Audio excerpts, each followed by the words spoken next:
আশুরার তাৎপর্যের মূল কারণ হলো আল্লাহ সুবহানাহু ওয়া তাআলা এই দিনটিতে আল্লাহ নবী মুসা আলাইহিস সালামকে বিজয় দিয়েছেন এবং অত্যাচারী ফেরাউনকে তার দলবল সহকারে সমুদ্রে অপমানজনকভাবে নিমজ্জিত করেছেন, পরাজিত করেছেন।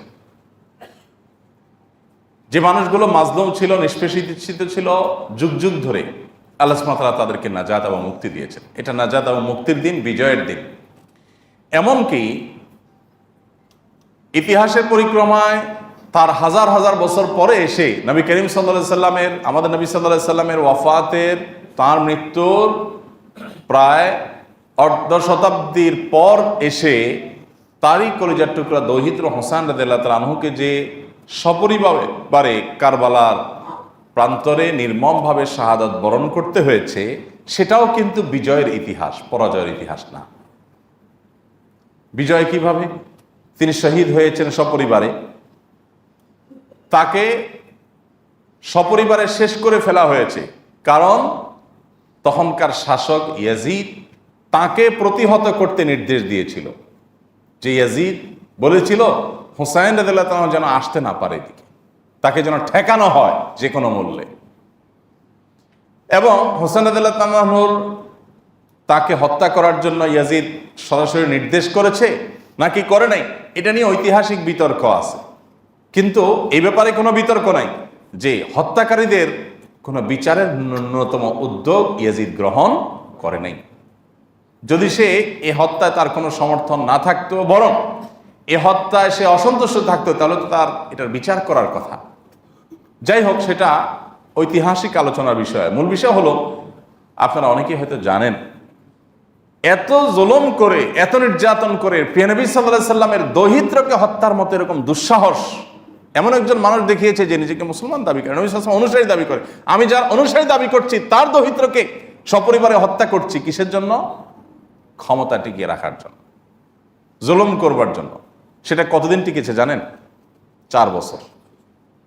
এই ঘটনার পর মাত্র 4 বছর টিকেছে এজিদের সেই জুলুম, এরপর আর টিকে নাই। তাহলে আজও পর্যন্ত গোটা পৃথিবীর প্রান্তে প্রান্তরে, গোটা দুনিয়া জুড়ে প্রায় 1400 বছর পার হয়ে গেছে।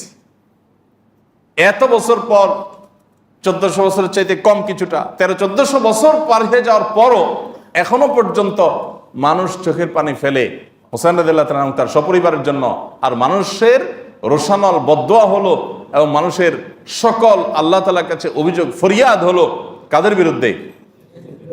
যারা হোসেন রাদিয়াল্লাহুকে শাহাদাতের মুখোমুখি করেছে, তারপরে সপরিবারকে শেষ করেছে, সেই খুনিদের বিরুদ্ধে। তাহলে ইতিহাসে অমর হয়ে আছে যারা, তারা বিজয়ী, নাকি ইতিহাসের যারা আস্থা করে নিক্ষিপ্ত হয়েছে, অভিশপ্ত হয়েছে, তারা বিজয়ী? কারা বিজয়ী? নিশ্চয়ই যারা অমর হয়েছে তারা বিজয়ী। তাহলে আশুরার ঘটনা, আশুরার দিনে কারবালার ঘটনা, সেটাও কিন্তু বিজয়ের ইতিহাসই রচনা করেছে। বাহ্যিকভাবে মনে হয়েছে যে উনি শেষ হয়ে গেছেন, উনি মৃত্যুবরণ করেছেন, উনি শহীদ হয়েছেন, কিন্তু প্রকৃতপক্ষে এই মৃত্যু নয়, এই মৃত্যু জীবন। ন্যায় এবং সত্যের উপরে প্রতিষ্ঠিত থেকে অন্যায়ের বিরুদ্ধে কথা বলে নিজের জীবন দিয়ে ইতিহাসে অমর হয়েছেন। আল্লাহ সুবহানাহু ওয়া তাআলা আমাদেরকে আশুরা থেকে অনুপ্রাণিত হওয়ার তৌফিক দান করুন। আমরা আশুরা থেকে ত্যাগের শিক্ষা নিব, আশুরা থেকে আমরা চেষ্টা করব শেখার যে কত কিছু আছে। আপনি মুসা আলাইহিস সালামের ঘটনায় চলে যান, মূল ঘটনা, আশুরার তাৎপর্যের মূল ঘটনা সেটিতে চলে যান। মুসা আলাইহিস সালামের জন্ম হবে এই সংবাদ গণকরা দিয়েছিল ফেরাউনকে।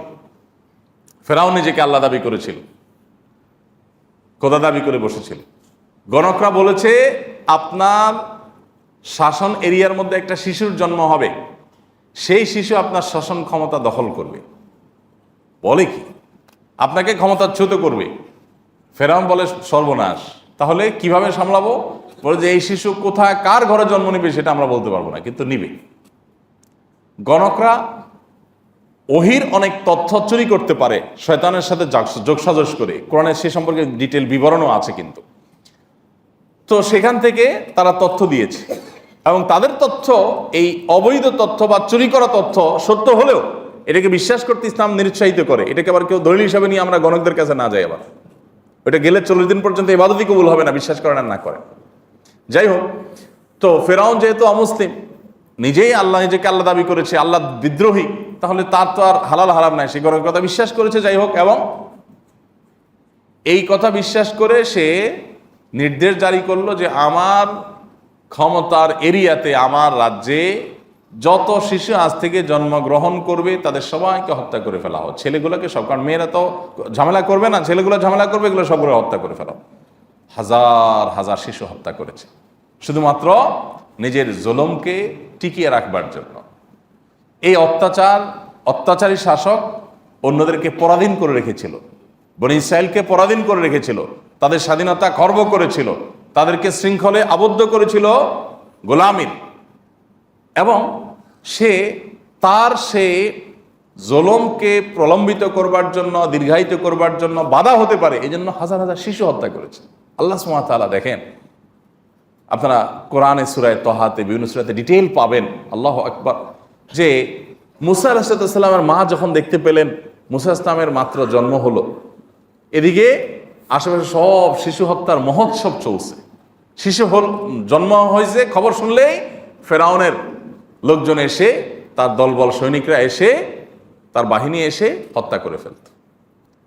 তো মুসা আসলামের মা চিন্তা করলেন, চোখের সামনে নিজের বাচ্চাটা হত্যা করবে, এর চাইতে বরং তার বাড়ির পাশে নদী ছিল, নদীতে ছেড়ে দিই, যা হয় হবে, চোখের সামনে হত্যা দেখতে পারবো না। একটা বাক্স টাক্স কিছুটা তৈরি করে ওইটাতে বাচ্চা রেখে ভাসায় দিছে। আল্লাহর কি কুদরত, সে বাক্স যেতে যেতে যেতে যেতে ফেরাউনের রাজপ্রাসাদের পাশে যে ঘাট ছিল, যে ঘাট দেয়া সে গোসল ফুর্তি ফার্তা করতো, সেখানে গিয়ে ঠেকেছে। ফেরাউনের স্ত্রী আবার ছিল সন্তানহীন, সে দেখলো যে আরে বাচ্চার কান্নার আওয়াজ আসতেছে বাক্স থেকে, নদী থেকে ভেসে আসা। সে মনে করলো অলৌকিক কোনো বাচ্চা, উঠে নিয়ে গেছে। ফেরাউন তো হত্যা করবে, স্ত্রীর কথা হলো না, এটা আমরা কুড়ে আনছি কোথাকার, কি ভাইসে আসছে, কোনো মা তোমার ভয় হয়তো ফেলে দিছে সেই সন্তান, আমরা লালন পালন করি, আমাদের ঘরেই তো থাকবে, আর ঝামেলা কি। ফেরাউনও রাজি হয়ে গেল, আল্লাহ তাআলা বড় করলেন।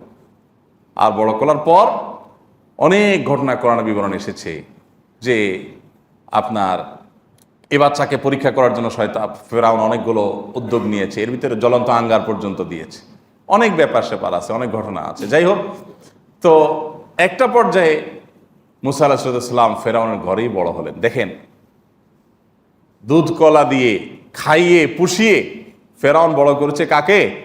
মুসা আলাইহিস সালাম। আল্লাহ সুবহানাহু ওয়া তাআলা বলেন, তুমি যাকে ঠেকাবার জন্য এত উদ্যোগ নিয়েছ, তাকে শুধু আমি টিকিয়েছি তা না, তোমার ঘরে ঢুকায় টিকেছি। এই হলো আল্লাহ সুবহানাহু ওয়া তাআলার কুদরত। কিন্তু এই কুদরতটা মানে চাইলেই আপনি পেয়ে যাবেন বেটে বলে, এরকম না।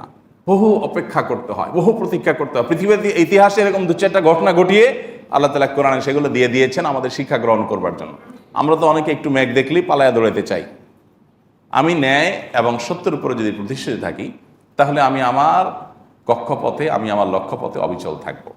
আমার সফলতা দেওয়ার মালিক আল্লাহ সুবহানাহু ওয়া তাআলা। এমনকি আমার যদি জীবনও চলে যায়, যাক, কিন্তু আমি কখনো অন্যায়ের পথে পা বাড়াবো না। আজকাল তো সামান্য একটু লোভে আমরা ঘুষ, সুদ, দুর্নীতি, 2 নম্বরের পথে চলে যাই।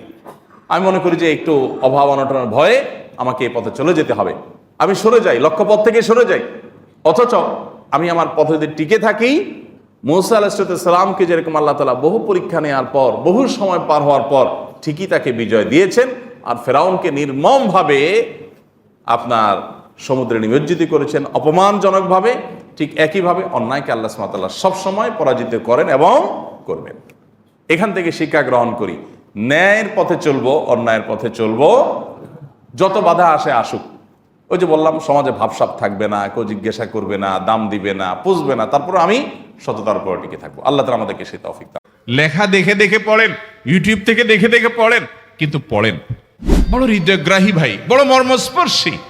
ইমানদার এটার অর্থের দিকে তাকায় যদি পড়ে, তো তার অন্তর না গলে পারে না। ইস্তেগফার সম্পর্কে কোন কোন হাদিসের ভাষ্যের মধ্যে মান লাজিমাল ইস্তেগফার ভাষ্য এসেছে, অর্থাৎ যে ব্যক্তি ইস্তেগফারকে আঁকড়ে ধরবে, এটাকে কন্টিনিউয়াসলি করবে, ইস্তেগফার কখনো ছাড়বে না, সবসময় তার মধ্যে ইস্তেগফার অব্যাহত থাকবে, ওই ব্যক্তিকে আল্লাহ রাব্বুল আলামিন বিভিন্ন পেরেশানি থেকে সারপ্রাইজড হওয়ার মতো এমন এমন পথ বের করে দিবে যে সে চিন্তাও করে নাই, তার পেরেশানি থেকে মুক্তির পথ আল্লাহ তাআলা দেখাই দিবেন।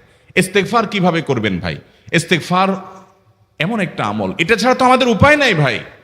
ইস্তেগফার আমাদের দুনিয়ার পেরেশানি দূর করবে, আখিরাতের পেরেশানি দূর করবে।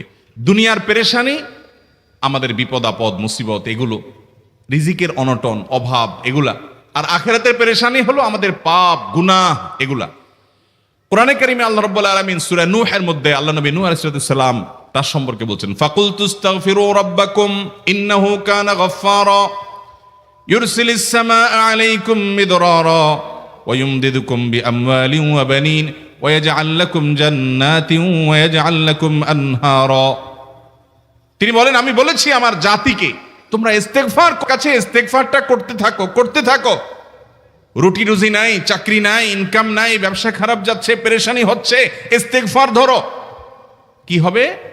ইন্নাহু কানা গাফফারা। যদি ইস্তেগফার করো, এক নম্বর লাভ হলো আল্লাহ মাফ করে দিবেন গুনাহ। ইউরসিলিস সামা আলাইকুম মিদরারা, যাতে ফসল ভালো হয়, রিজিক ভালো হয় সেই ব্যবস্থা আল্লাহ করবেন। ওয়া ইউমদিদুকুম বিআমওয়ালিন ওয়া বানিন, ছেলে মেয়ে হয় না অথবা ভালো ছেলে মেয়ে নাই, আল্লাহ তাআলা নেক সন্তান দিয়ে তোমাকে শক্তিশালী করবেন, সম্পদ দিয়ে শক্তিশালী করবেন। ওয়া ইয়াজআল লাকুম জান্নাতি ওয়া ইয়াজআল লাকুম আনহারা, আল্লাহ তাআলা প্রসবন দিবেন, ফসল দিবেন, বরকত দিবেন রুজিতে। কিসের মাধ্যমে? ইস্তেগফার। কিসের মাধ্যমে ভাই? ইস্তেগফার। আহা, ইস্তেগফারের আমল আমাদের দেশে মানুষ আমরা জানি না ভাই। এটাও আরবদেরকে আমি দেখেছি, সারাক্ষণ তারা অবসর সময়গুলোতে ইস্তেগফার করতে থাকে। আস্তাগফিরুল্লাহ ওয়া আতুবু ইলাইহি, আস্তাগফিরুল্লাহ, আস্তাগফিরুল্লাহ। মানে কি? আল্লাহর কাছে আমি ক্ষমা প্রার্থনা করি, আল্লাহর কাছে আমি মাপ চাই, আল্লাহর কাছে আমি তওবা করি, আল্লাহর দিকে আমি ধাবিত হই, আল্লাহর কাছে আমি ফিরে যাই। আস্তাগফিরুল্লাহ, আস্তাগফিরুল্লাহ। আপনি বসে আছেন নিরিবিলি, ভাইরা আমার, এখন আর নিরিবিলি বলতে কোনো সময় নাই, এখন আর ফ্রি টাইম নাই, এখন আর আমাদের অবসর টাইম নাই। আস্তাগফিরুল্লাহ কখন বলবো? মোবাইল টিপতে টিপতে টিপতে টিপতে, ফেসবুকের নোটিফিকেশন দেখতে দেখতে দেখতে, লাইক কমেন্ট গুনতে গুনতে আমাদের এখন কোনো ফুরসত নাই। বাহিরে তো নাই, টয়লেটে গেলেও তখন আমাদের ব্যস্ততা মোবাইল নিয়ে, ফেসবুক নিয়ে, ঘুমাইতে গেলেও আমাদের ব্যস্ততা। ও ভাই আমার, অথচ আমার হায়াত শেষ হয়ে যাচ্ছে, আমল নামার শূন্য খালি, ফেসবুক টিপাটিপিতে পরিপূর্ণ। আল্লাহর কাছে কি নিয়ে যাবেন? ইস্তেগফার করবেন তো ইনশাআল্লাহ? অবসর সময় ইস্তেগফার করবেন তো ইনশাআল্লাহ? নিরিবিলি আছেন, একাকী আছেন, ইস্তেগফার চালায় দেন। 10 সেকেন্ড টাইম পাইছেন, ইস্তেগফার শুরু করে দেন। ডাক্তারের কাছে গেছেন, ওয়েটিং এ আছেন, বসে আছেন, ইস্তেগফার করতে থাকেন। সিরিয়াল আছেন কোনো কাজের, ইস্তেগফার করতে থাকেন। ডিউটিতে যাচ্ছেন, গাড়িতে, বাইসাইকেলে, বাইকে, যে কোনো ভাবে পায়ে হেঁটে ইস্তেগফার করতে থাকেন। যে কোনো অবসরের সময়গুলোকে ইস্তেগফার দিয়ে পরিপূর্ণ করে দেন। ভাইরা আমার, ইস্তেগফার সকল সমস্যার সমাধান। ইস্তেগফারের ভিতরে সবচেয়ে শ্রেষ্ঠ ইস্তেগফার হলো সাইয়্যিদুল ইস্তেগফার। সাইয়্যিদুল ইস্তেগফারটা যদি মুখস্থ না পারেন, অন্তত লিখিত ভার্সনটা পড়েন। সাইয়্যিদুল ইস্তেগফারের যে অর্থ, এটার যে মর্ম, বড় হৃদয়গ্রাহী ভাই, বড় মর্মস্পর্শী। ইমানদার এটার অর্থের দিকে তাকায় যদি পড়ে, তো তার অন্তর না গলে পারে না। আল্লাহুম্মা আনতা রব্বি, হে আল্লাহ আপনি আমার রব, আপনি আমার পালনকর্তা লাগেন, আপনার সাথে আমার এই সম্পর্ক, আমি আপনার গোলাম, আপনি আমার রব, এই সম্পর্কটা আপনার সাথে আছে। আল্লাহুম্মা আনতা রব্বি লা ইলাহা ইল্লা আন্ত, ও আল্লাহ আপনি ছাড়া আমার ইবাদত, আমার গোলামি, আমার দাসত্ব, উপাসনার উপযুক্ত আর কেউ নাই। আল্লাহুম্মা আনতা রব্বি লা ইলাহা ইল্লা আন্ত খালাকতানি, আপনি আমাকে সৃষ্টি করেছেন, ওয়া আনা আবদুক, আল্লাহ আমি আপনার গোলাম। দেখেন কিভাবে আল্লাহর সাথে সম্পর্কটার কথা বলা হচ্ছে মুহাব্বতের সাথে। খালাকতানি ওয়া আনা আবদুক, আল্লাহ আপনি আমাকে সৃষ্টি করেছেন আর আমি আপনার গোলাম। ওয়া আনা আলা আহদিকা ওয়া ওয়া'দিকা মাস্তাতা'তু, আল্লাহ আপনার সাথে যে অঙ্গীকার করেছিলাম, আলাস্তু বিরব্বিকুম, আপনি জিজ্ঞেস করেছেন, আলমে আরওয়াহাতে আমরা বলেছি বালা, হ্যাঁ আপনি আমার রব। আপনাকে রব হিসাবে স্বীকৃতি দিয়ে আপনার গোলামি করার যে অঙ্গীকার আমরা করেছি, কালিমাতুশ শাহাদা যে আমরা পাঠ করেছি, এই যে আপনার সাথে কৃত অঙ্গীকার, রব হিসাবে স্বীকৃতি দেওয়ার পর, গোলাম হিসাবে মেনে নেওয়ার পর, আমি আপনার যে গোলামি করার কথা ছিল, ওয়া আনা আলা আহদিকা ওয়া ওয়াদিকা মাস্তাতাতু, যতটুকু পারছি আমি সে ওয়াদার উপরে থাকার চেষ্টা করছি আল্লাহ। ওয়া আনা আলা আহদিকা ওয়া ওয়াদিকা মাস্তাতাত আবুউ লাকা বিনিআমাতিকা আলাই, আল্লাহ আমি স্বীকার করি আপনি আমার প্রতি অনেক নিয়ামত দিয়েছেন, অনেক নিয়ামত দিয়েছেন, এটা আমি স্বীকার করি। ওয়া আবুউ লাকা বিযামবি, আর আমি এও স্বীকার করি যে আল্লাহ অনেক অপরাধ অনেক পাপ আমার দ্বারা হয়ে গেছে। ফাগফিরলি, অতএব আপনি আমাকে মাফ করে দেন। ফাইন্নাহু লা ইয়াগফিরুয যুনুবা ইল্লা আনতা, কারণ আপনি ছাড়া আর কেউ গুনাহ ক্ষমা করতে পারবে। ভাইরা আমার, অর্থের দিকে লক্ষ্য করে করে মর্মটা বুঝে বুঝে একটু সাইয়্যিদুল ইস্তিগফার পড়েন। লেখা দেখে দেখে পড়েন, ইউটিউব থেকে দেখে দেখে পড়েন, কিন্তু পড়েন।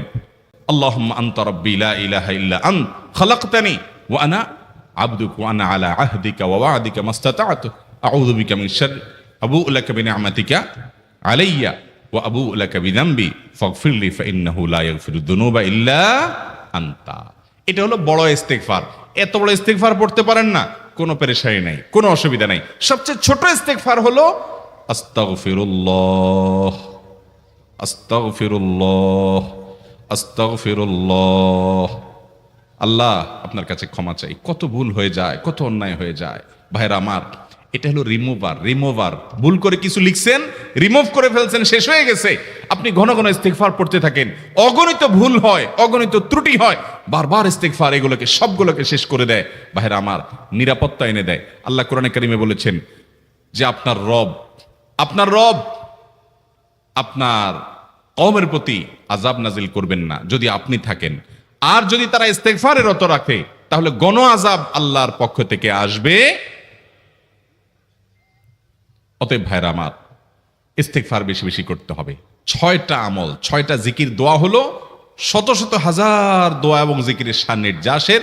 দ্বিতীয়টা হলো ইস্তিগফার। চেষ্টা করবো না ইনশাআল্লাহ ইস্তিগফার করা, চলতে ফিরতে আস্তাগফিরুল্লাহ ওয়া আতুবু ইলাইহি, অথবা শুধু আস্তাগফিরুল্লাহ। আরেকটা ইস্তিগফার হাদিসে বর্ণিত, আস্তাগফিরুল্লাহাল্লাযী লা ইলাহা ইল্লা হুয়াল হাইয়ুল কাইয়্যুম ওয়া আতুবু ইলাইহি ওয়া লা হাওলা ওয়া লা কুওয়াতা ইল্লা বিল্লাহ। এটাও ইস্তিগফার। তাহলে একটা বড় ইস্তিগফার, একটা মিডিয়াম, একটা ছোট, যার যেটা সুবিধা হয় এটা পড়েন। বড়টা হলো সাইয়্যিদুল ইস্তিগফার, সবচেয়ে শ্রেষ্ঠ ইস্তিগফার যেটা হাদিসে বর্ণিত হয়েছে। সাইয়্যিদুল ইস্তিগফার নবীজি সকাল সন্ধ্যা পাঠ করতেন, বিভিন্ন সময় পাঠ করতেন, রাতে পাঠ করার কথা বলতেন। সাইয়্যিদুল ইস্তিগফার পাঠ করলে আল্লাহ রাব্বুল আলামিন ওই দিনে, ওই রাতে, ওই ব্যক্তি মারা গেলে তার সব গুনাহ খাতা মাফ করে তাকে জান্নাত দিবেন ইনশাআল্লাহ। অতএব ভাইরা আমার, সাইয়্যিদুল ইস্তিগফার সবচেয়ে বড়, আস্তাগফিরুল্লাহাল্লাযী লা ইলাহা ইল্লা হুয়াল হাইয়ুল কাইয়্যুম ওয়া আতুবু ইলাইহি ওয়া লা হাওলা ওয়া লা কুওয়াতা ইল্লা বিল্লাহ। এটা হলো মাঝারি ধরনের। আর সবচেয়ে ছোট ইস্তিগফার হলো আস্তাগফিরুল্লাহ ওয়া আতুবু ইলাইহি। ইবলিস আল্লাহর কাছে দোয়া করছে কখন? এমন সময় যখন আল্লাহ তাকে নির্দেশ করছে সিজদা করো। আদমের সম্মানে সেই নির্দেশ সে লঙ্ঘন করেছে, ডাইরেক্ট আল্লাহর সামনে সরাসরি লঙ্ঘন, সরাসরি বিদ্রোহ। আপনার সামনে আপনার ছেলে, আপনার কর্মচারী, আপনার কাজের লোক ডাইরেক্ট যদি একটা জিনিস বলে পারবো না, কি পরিমাণ মেজাজ আপনার গরম হবে চিন্তা করেন। অথচ আপনিও মানুষ, সেও মানুষ, আর আল্লাহ হলেন সৃষ্টিকর্তা, এ হলো সৃষ্টি। সে যুক্তি দেখায়, খালাকতানি মিন নার ওয়া খালাকতাহু মিন তিন, আমারে আগুন থেকে তৈরি করছেন, তারে মাটি থেকে তৈরি করছেন, আমি কেন তারে সিজদা করব? তর্ক যুক্তি হাজির করে আল্লাহর নির্দেশকে আল্লাহর সামনে লঙ্ঘন করেছে। কত ডেঞ্জারাস সিচুয়েশন বুঝেন, কি পরিমাণ রাগ আল্লাহ রাব্বুল আলামিন হওয়ার কথা। তার তো গুণবাচক নাম শুধু রহমান রহিম না, তার গুণবাচক নাম আছে কি? কাহার, জব্বার। তো আল্লাহ রাব্বুল আলামিনের এই গুণবাচক নামও তো আছে। তিনি হচ্ছে প্রচন্ড রকমের কাহারের অধিকারী। তো আল্লাহর সামনে ডাইরেক্ট তার আদেশকে লঙ্ঘন করেছে, হঠকারিতা দেখিয়েছে, অহংকার করেছে, দম্ভ দেখিয়েছে, এত বড় বেয়াদবি করেছে। ওই টাইমে আল্লাহ তাআলা তো রাগ হওয়ার কথা। ওই রাগের সময়, ওই কঠিন সময় ইবলিস যখন আল্লাহ তাকে বললেন, যাও ফখরুজ মিনহা ফাইন্নাকা রাজিম, জান্নাত থেকে বের হও, তুমি বিতাড়িত, আল্লাহ রাগ হয়ে তাকে জান্নাত থেকে বের করে দিলেন। ভাইরা আমার, এই রকম সময় পর্যন্ত ইবলিস দোয়া করে বসছে। কি দোয়া করছে? রব্বি আনজিরনি ইলা ইয়াউমি ইউবআসুন, আল্লাহ আমাকে সুযোগ দেন, কিয়ামত পর্যন্ত হায়াতটা দেন আমারে, দোয়া করে বসছে। কিন্তু আল্লাহ তাআলা কি করছেন? আল্লাহ বলছেন তো বড় সাহস তোর বেটা মাত্র সেজদা করতে বলছেন করলি না কমবখত, আবার দোয়া করস। আল্লাহ সেটা বলেন নাই। আল্লাহ কি করছেন? ইন্নাকা মিনাল মুনজারিন, যাও তোমাকে সুযোগ দেয়া হলো। সুবহানাল্লাহ। ইবলিস যদি আল্লাহর রাগ হওয়ার মতো সময়ে, ক্রোধ হওয়ার মতো সময়ে আল্লাহর সামনে আল্লাহর সরাসরি অবাধ্য হয়ে আল্লাহ তাকে বের করে দিচ্ছেন বিতাড়িত শয়তানকে, ওই টাইমে যদি দোয়া করার পর ইবলিসের দোয়া কবুল হয়, ও মুসলমান আপনি আল্লাহর গোলাম হিসেবে নিজেকে স্বীকার করেন, আপনি যত পাপিষ্ঠ হন না কেন আপনার দোয়া কেন কবুল হবে না? আল্লাহর কাছে দোয়া করবো না ইনশাআল্লাহ? ইবলিসই আমাদেরকে বুঝায়, ফুসলায়, তুই কোন মুখে দোয়া করবি আল্লাহর কাছে? তোর নামাজের ঠিক নাই, তোর ইবাদতের ঠিক নাই, এত আকাম কুকাম করস ফেসবুকে ইউটিউবে, তোর মতো 2 নম্বর একটা মানুষ, কোন মুখে আল্লাহর কাছে দোয়া করবি? থাক দোয়া করিস না, আমি কেমনে এই মুখ নিয়ে দোয়া করবি? এটা যখন আপনার মনের ভিতরে আসে তখন বুঝবেন যে মিস্টার ইবলিস অ্যাক্টিভ হয়ে গেছে আপনার শরীরে। কথা কি বুঝাতে পারছি? আল্লাহর কাছে দোয়া করবেন তো ইনশাআল্লাহ। এছাড়া আশুরা রোজার আরেকটা বিশেষ ফজিলতের দিক হলো, রমজানের রোজা ফরজ হওয়ার আগে, এমনকি হিজরতেরও আগে নবী করিম সাল্লাল্লাহু আলাইহি সাল্লাম মক্কা যখন ছিলেন, কুরাইশরা আশুরার রোজা রাখতো। বছরে একটা রোজাই ছিল রমজান রোজা ফরজ হওয়ার আগে, সেটা হলো এই আশুরা। এবং নবী করিম সাল্লাল্লাহু আলাইহি সাল্লামও সে রোজা রাখতেন। মদিনায় আসার পর তিনি ইহুদিদেরকে দেখেছেন যে তারা আশুরার রোজা রাখে। অতএব তাদের রোজা রাখা দেখে নবী সাল্লাল্লাহু আলাইহি সাল্লাম জিজ্ঞাসা করলেন, তোমরা রোজা কেন রাখো? তারা বললো, এই দিনে মুসা আলাইহিস সালামকে আল্লাহ সুবহানাহু ওয়া তাআলা বিজয় দিয়েছেন, সেজন্য আমরা তার প্রতি শুকরিয়া আদায় করে রোজা রাখি, আশুরার রোজা। তখন নবী করিম সাল্লাল্লাহু আলাইহি সাল্লাম, এই ঘটনার পর নবী সাল্লাল্লাহু আলাইহি সাল্লাম বললেন, তাহলে আমরা বরং মুসা আলাইহিস সালামের প্রতি আল্লাহর অনুগ্রহের কারণে আরো বেশি শুকরিয়া আদায় করার আমাদের হক, অধিকার আছে। আমরা তার প্রকৃত অনুসারী, তার কথা আসলে আমরা মানি। অতএব আশুরার রোজা আমরা রাখবো। তবে তাদের থেকে নিজেদের রোজাকে বৈচিত্র্যপূর্ণ স্বাতন্ত্র্য আনার জন্য নবী সাল্লাল্লাহু আলাইহি সাল্লাম বলেছেন, তারা আশুরা রোজা রাখে একটা, আমরা রাখবো।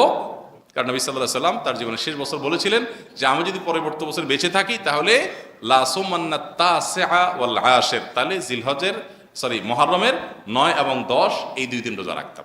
এই জন্য আশুরা রোজা কয়টা রাখতে হবে? 2টা রাখা হলো সুন্নাত, আর সেই 2টা রোজা 9 এবং 10। এখন প্রশ্ন উঠতে পারে যে শুক্রবার রোজা রাখা তো হাদিসে নিষেধ আছে।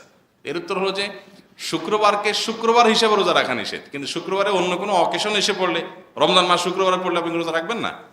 অতএব সেই হিসাবে আশুরা রোজার অংশ হিসেবে আপনি রাখতে পারেন। তাহলে এই বছর আশুরা রোজা 9, 10 অথবা 10, 11, তবে 9, 10 রাখাটা অধিকতর উত্তম, সে রোজা রাখবো।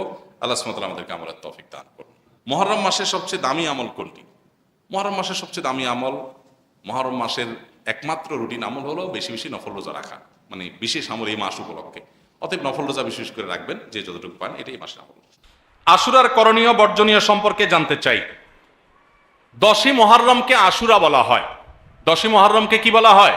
আশুরা। মুহররমের 10 তারিখ, এটি কোরআন এবং হাদিসের দৃষ্টিকোণ থেকে খুবই গুরুত্বপূর্ণ এবং তাৎপর্যপূর্ণ একটা দিন।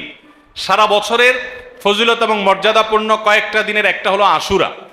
মুহররমের 10 তারিখ বা 10ম দিনটি, এটি তাৎপর্যপূর্ণ হওয়ার কারণ হলো এই দিনে আল্লাহ রাব্বুল আলামিন পৃথিবীর ইতিহাসে বহু নবী রাসূলকে অন্যায় এবং বাতিলের বিরুদ্ধে বিজয় দিয়েছেন। অনেক বড় বড় ঘটনা এই দিনে ঘটেছে এবং কিয়ামতের আগে আরো ঘটবে। এই দিনের সবচেয়ে বড় ঘটনা যেটি ঘটেছে বা সবচেয়ে বড় আলোচিত ঘটনা হাদিসে, সেটি হলো এই দিনে আল্লাহ নবী মূসা আলাইহিস সালামকে আল্লাহ তাআলা ফেরাউনের বাহিনীর বিরুদ্ধে বিজয় দিয়েছেন। মূসা আলাইহিস সালাম এবং ঈমানদারদের বিজয়ের দিন এটি।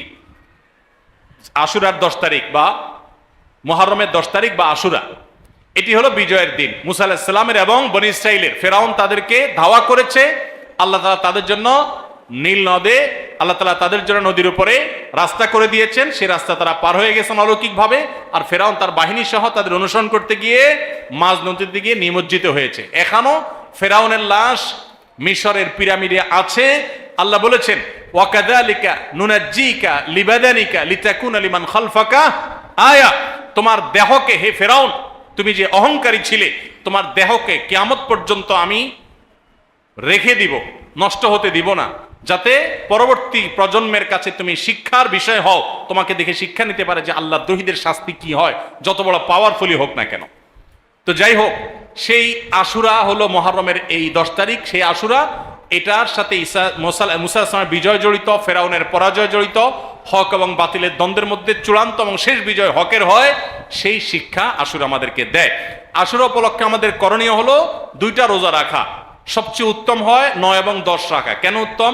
কারণ নবী করিম সাল্লাল্লাহু আলাইহি সাল্লাম যে বছর ওয়াফাত হয়েছে তিনি বলেছেন, যদি আমি আগামী বছর বেঁচে থাকি লা আসুমান্না তাসিআ ওয়াল আশির, তাহলে আমি 9 এবং 10 জিলহজের এই 2 দিন রোজা রাখবো। এই জন্য 9 তারিখ আর 10 তারিখ রোজা রাখা উত্তম। আর যদি 9-10 তারিখ রাখতে না পারেন তাহলে 10 আর 11 রাখবেন। 2টা রোজা রাখা উত্তম। ইহুদিরা শুধু একটা রোজা রাখে। নবী সাল্লাল্লাহু আলাইহি সাল্লাম আমাদের রোজাকে তাদের থেকে স্বতন্ত্র করবার জন্য, তাদের থেকে পৃথক করবার জন্য 2টা রোজার নির্দেশ দিয়েছেন। এই জন্য আশুরা উপলক্ষে 2টা রোজা রাখা সুন্নাত। মুহররম মাসে নারীদের স্পেশাল কোনো আমল আছে কিনা জানলে উপকৃত হতাম। মুহররম মাসে পুরুষদের জন্য যে আমলগুলো আছে আমাদের মা বোনদের জন্য একই আমল আছে, মা বোনদের জন্য আলাদা কোনো আমল নাই। মুহররম মাসের সবচেয়ে গুরুত্বপূর্ণ আমল হলো বেশি বেশি রোজা রাখা। বেশি বেশি কি রাখা? রোজা রাখা। নবী করিম সাল্লাল্লাহু আলাইহি সাল্লাম বলেছেন, আফদালুস সিয়ামি বা'দা রমাদান শাহরুল্লাহিল মুহররম। আল্লাহর কাছে রমজানের পরে নফল রোজার জন্য সবচেয়ে আদর্শ এবং শ্রেষ্ঠ মাস হলো মুহররম মাস। এই জন্য ভাই মুহররম মাসে বেশি বেশি নফল রোজা রাখার চেষ্টা করতে হবে। বেশি বেশি তো দূরের কথা, অনেকে একটাও রাখতে পারেন না, অন্তত 2-4টা হলেও রাখার চেষ্টা করবো ইনশাআল্লাহ। মুহররম মাস কিন্তু শুরু হয়ে গেছে, মুহররম মাস আরম্ভ হয়ে গেছে। আমরা এখন মুহররম মাসের মধ্যে আছি। সম্মানিত মাসের মধ্যে সম্মানিত 4টা মাস আছে, এর ভিতরে সবচেয়ে শ্রেষ্ঠ হলো এই মুহররম মাস, বছরের প্রথম মাস, হিজরি বর্ষের। অতএব এই মাসের প্রধান আমল হলো বেশি বেশি নফল রোজা রাখা। দ্বিতীয় আমল হলো মুহররমের 10 তারিখ আশুরা, এই আশুরা উপলক্ষে 2টা রোজা রাখা। 9 আর 10 রাখলে বেশি উত্তম, আর না হলে 10 আর 11 এই 2টা রোজা রাখা নারী পুরুষ সকলের জন্য সুন্নাহ। নারীরা যদি মাসিক অবস্থা না থাকেন তারা রাখবেন না, মাসিক অবস্থা না থাকলে তারা রাখবেন না। তাদের নিয়ত থাকলে আল্লাহ তাআলা তাদেরকে এমনিতে সওয়াব দিবেন ইনশাআল্লাহ। তাহলে মুহররম মাসে আমল হলো বেশি বেশি রোজা রাখা, বিশেষ করে আশুরা রোজা রাখা। এর বাইরে মুহররম উপলক্ষে স্পেশাল কোনো আমল নাই যে এই মাসের জন্য আলাদা করে এটা করণীয় আছে। শেষ প্রশ্ন, সামনে মুহররম মাস, মুহররম মাসে বিশেষ আমলগুলো যদি জানাতেন। খুবই গুরুত্বপূর্ণ প্রশ্ন। আর কয়েকদিনের মধ্যেই মুহররম মাস শুরু হতে যাচ্ছে। মুহররম মাস হিজরি বর্ষের প্রথম মাস। এ মাসের সবচেয়ে বড় তাৎপর্যের বিষয় হলো এটা সম্মানিত 4 মাসের একটা। সম্মানিত মাস কয়টা ভাই? 4টা। কি কি? জিলকদ, জিলহজ, মুহররম, এই 3টা হলো ধারাবাহিক। জিলকদ, জিলহজ এবং মুহররম বছরের 11তম, 12তম আর প্রথম, এই 3টা মাস। আর চতুর্থ মাসটা হলো রজব ও মুদার, আল্লাযী বাইনা জুমাদা ওয়া শাবান, জুমাদাস সানি এবং শাবানের মধ্যবর্তী রজব মাস। এই 4টা মাসকে আল্লাহ তাআলা কোরআনে কারিমে সম্মানিত 4 মাস বলেছেন। সম্মানিত 4 মাস উপলক্ষে সাধারণ ভালো কাজগুলো, রুটিন যে ভালো কাজগুলো আছে সেগুলো নিয়মিত করা, এক্সট্রা কোনো ভালো কাজের নির্দেশনা নাই। আর গুনাহ থেকে বেশিরভাগ বেঁচে থাকতে হবে, কারণ আল্লাহ বলেছেন যালিকা দ্বীনুল কাইয়্যিম ফালা তাজলিমু ফিহিন্না আনফুসাকুম। সম্মানিত মাসগুলোতে তোমরা নিজেদের প্রতি অবিচার করবা না, অর্থাৎ পাপাচার করবা না। অন্য সময় তো পাপাচার করা যাবেই না, এই মাসে বিশেষভাবে পাপাচার থেকে বেঁচে থাকার চেষ্টা করতে হবে। এখন এই যে জিলহজ যাচ্ছে, মুহররম আসছে, 2টাই কিন্তু সম্মানিত মাস। এই সম্মানিত মাস উপলক্ষে আমার রুটিনে কোনো পরিবর্তন হয়েছে কিনা? রুটিনে পরিবর্তন দূরে থাকুক, আপনি একবারও মনে করেছেন কিনা একটা সম্মানিত মাস আমি অতিক্রম করছি? এটা আপনার মাথায় একবারও আসছে কিনা? যদি না আসে তাহলে আপনি আল্লাহর দেয়া সম্মানিত মাসের সম্মান দিলেন না। এজন্য আমাদের অন্তত এই ধারণাটা মাঝে মধ্যে জেগে উঠতে হবে মনের মধ্যে যে আমরা সম্মানিত মাস ক্রস করছি, অতিক্রম করছি। তাহলে মুহররম মাস সম্মানিত মাসের ভিতরে সবচেয়ে সম্মানিত মাস। নবী করিম সাল্লাল্লাহু আলাইহি সাল্লাম এই মাসের একটা বিশেষ করণীয় স্থির করেছেন, সেটা হলো বেশি বেশি নফল রোজা রাখা। মুহররম মাসে বেশি বেশি রোজা রাখা। তিনি বলেছেন আফদালুস সিয়ামি বা'দা রমাদান শাহরুল্লাহিল মুহররম। সহিহ মুসলিমের হাদিস যে রমজানের পর আল্লাহর কাছে সবচেয়ে উত্তম রোজা হলো আল্লাহর মাস মুহররম মাসের রোজা। এই জন্য এই মাসে বেশি বেশি আমরা নফল রোজা রাখবো ইনশাআল্লাহ। এই মাসের তাৎপর্যের আরেকটা কারণ হলো এই মাসে আশুরা আছে, অর্থাৎ মুহররমের 10 তারিখটা বিশেষ তাৎপর্য পূর্ণ একটা দিন, যেদিনে আল্লাহ তাআলা মুসা আলাইহিস সালামকে মুক্তি দিয়েছেন ফেরাউনের বাহিনীর বিপরীতে, এবং নবী সাল্লাল্লাহু আলাইহি সাল্লাম সেই ঘটনায় আল্লাহর কৃতজ্ঞতা আদায় করে মুসা আলাইহিস সালামের সপক্ষে তিনি আল্লাহর কাছে সিয়াম পালন করেছিলেন, এবং আশুরার দিনে রোজা রাখার ফলে 1 বছর পূর্বের গুনাহ মাফ হয়ে যায়। এবং আশুরার সাথে আরো একদিনে রোজা রাখে 9 অথবা 11 মুহররম, 10 তারিখে তো বটেই, তার সাথে 9 তারিখ অথবা 11 তারিখ প্লাস করে 2টা রোজা রাখা হলো সুন্নাহ। এটা হলো মুহররম মাসের করণীয়। সারা মাসে বেশি রোজা রাখা, আশুরার রোজা রাখা বিশেষভাবে, আর সম্মানিত মাস হিসাবে এ মাসের সম্মান দিয়ে চলা। এ হলো মুহররম মাসের করণীয়। এর বাইরে মুহররম মাসকে ঘিরে আমাদের দেশে তাজিয়া মিছিল, শোক মিছিল সহ নানাবিধ কার্যক্রম আমাদের চোখে পড়ে। এগুলোর সাথে কোরআন বা সুন্নাহর কোনো সম্পর্ক নেই, এগুলা মন গড়া এবং বেদাত। যেই দিনে আশুরার দিনে রোজা রাখার কথা বলা হয়েছে, সেই দিনে লাল ডেক বসায় যদি খিচুড়ি খায়, তাহলে সুন্নার খেলাফ কাজ হবে আরো। সে কাজটি আমাদের দেশে হচ্ছে। সুন্নার প্রচলন নাই, বেদাতের প্রচলন আছে। মুহররম মাস হিজরি সনের প্রথম মাস। এ মাস সম্মানিত 4 মাসের মধ্যে সবচেয়ে মর্যাদাপূর্ণ মাস। সম্মানিত 4 মাসের 4টি মাসের মধ্যে সবচেয়ে মর্যাদাপূর্ণ মাস হলো মুহররম মাস।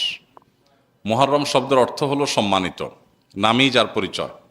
অর্থাৎ এই মাসকে আল্লাহ সুবহানাহু ওয়া তাআলা মর্যাদা দিয়েছেন, সম্মান দিয়েছেন। এই মুহররম মাসটি শুরু হয়েছে মাত্র 2 দিন হলো। অতএব এই মাস জুড়ে একজন মুসলিম হিসাবে এই মাসের প্রতি মর্যাদা বোধ আমাদের অন্তরে লালন করতে হবে, জাগ্রত রাখতে হবে। আর এই মাসটিকে নবী করিম সাল্লাল্লাহু আলাইহি সাল্লাম শাহরুল্লাহ বলেছেন, আল্লাহর মাস বলেছেন। মাস তো সবই আল্লাহ তাআলার, তারপরে এটাকে স্পেশালি আল্লাহর মাস বলার মানে হলো এই মাসটার বিশেষ গুরুত্ব বোঝানো। সব ছেলে মেয়েরাই বাপের সন্তান হলেও বাবা কোনো ছেলেকে যখন বলে তুই আমার সন্তান, তুই আমার ছেলে, এই তো আমার ছেলে, তখন এর মানে হলো তাকে বিশেষ স্নেহ মমতার কথা তিনি বোঝাচ্ছেন। ঠিক একইভাবে সব মাসগুলো, সব দিনগুলো আল্লাহ তাআলার হওয়া সত্ত্বেও মুহররমকে নবী করিম সাল্লাল্লাহু আলাইহি সাল্লাম বলেছেন শাহরুল্লাহি আল মুহররম, আল্লাহর মাস মুহররম। তো এই জন্য এ মাসটার বিশেষ মর্যাদা বুঝে আসে। এ মাসে অন্যান্য সম্মানিত মাসের মতোই গুনাহগুলো থেকে, পাপের কাজ থেকে বেঁচে থাকার ব্যাপারে একবার হলেও আমাদের বিবেক বাধা দেওয়া উচিত, একটু হলেও আমাদের থামা উচিত যে আমি সম্মানিত মাসে সম্মান নষ্ট করছি, অন্যায় করে, অপরাধ করে, গুনাহ করে। এ হলো মুহররম মাস সম্পর্কে সংক্ষিপ্ত কথা। এ মাসে নফল রোজা বেশি বেশি নবী করিম সাল্লাল্লাহু আলাইহি সাল্লাম রাখাকে উত্তম বলেছেন। রমজানের পরে সবচেয়ে বেশি এই মাসে নফল রোজা রাখাটা উত্তম। অতএব সে চেষ্টা আমরা করবো। আল্লাহ আমাদেরকে তৌফিক দান করুন। আশুরা রোজার ফজিলত কি এবং এবছর আশুরা রোজা কবে রাখতে হবে? আশুরা রোজার ফজিলত সম্পর্কে আমরা সবাই কম বেশি জানি। নবী করিম সাল্লাল্লাহু আলাইহি সাল্লাম থেকে প্রসিদ্ধ হাদিস রয়েছে, সহিহ মুসলিমে বর্ণিত হয়েছে। আবু কাতাদা রাদিয়াল্লাহু তাআলা বর্ণনা করেছেন যে নবীজি ইরশাদ করেছেন, সিয়ামু ইয়াউমি আশুরা আহতাসিবু আল্লাহি আন ইউকাফিরাস সানাতাল্লাতী ক্বাবলাহ। আশুরার রোজার ব্যাপারে আল্লাহর প্রতি আমার ধারণা হলো যে এর মাধ্যমে 1 বছর পূর্বের গুনাহ আল্লাহ তাআলা মাফ করে দিবেন। এবং আশুরার এই রোজা এটা কতদিন যাবৎ পৃথিবীতে রাখা হচ্ছে, সেটার উত্তর হলো মুসা আলাইহিস সালামের সময় থেকে রাখা হচ্ছে। তার মানে কয়েক হাজার বছর ধরে এই আশুরার রোজা পৃথিবীতে রাখা হয়। এমন একটা ইবাদত যেটার ধারাবাহিকতা হাজার হাজার বছর। তো এই আশুরার রোজা রাখার গুরুত্ব অপরিসীম। সাহাবা ইকরাম নিজেরা তো রাখতেন, নিজেদের বাচ্চাদেরকে পর্যন্ত এই রোজা রাখতে উদ্বুদ্ধ করতেন, যারা রোজা রাখার মতো তাদেরকে, এবং সেই সাথে তাদেরকে খেলনা ইত্যাদি দিয়ে ভুলিয়ে রাখতেন।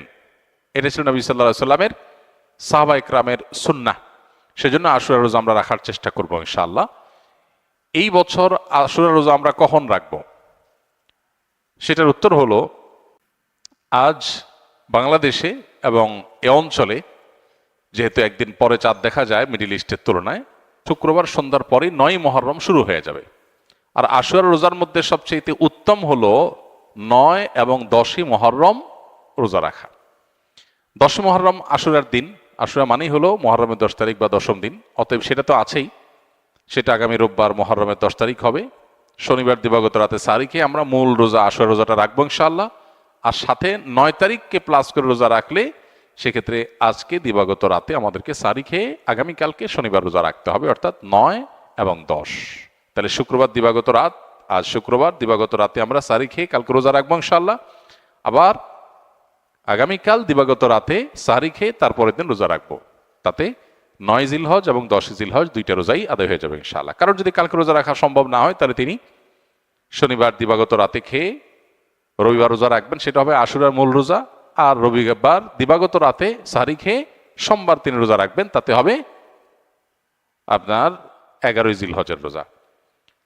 আর সোমবার তো সাপ্তাহিক নফল রোজা আছেই, সেক্ষেত্রে আমরা টানা 3টা রাখতে পারি।